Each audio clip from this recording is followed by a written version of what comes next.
В Якутске состоялся круглый стол по обсуждению проекта закона о региональном надзоре за техническим состоянием самоходных машин и других видов техники Гостехнадзором.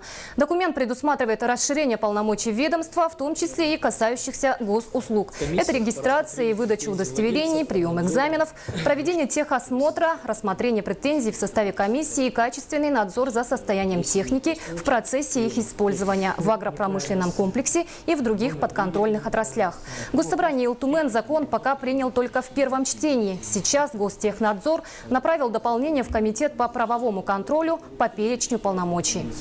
В 10 улусах инспекторы задались вообще создание, то есть организации этого круглого стола, довести, значит, до общественности и создать общественное мнение вокруг нашего закона. То есть не только мы, допустим, как надзорный орган, именно свои полномочия, функции знали, а общественность тоже знала, что чем мы занимаемся, чего мы добиваемся. Вся что наша работа касается для безопасности жизни и окружающей среды, защиты окружающей среды, экологии.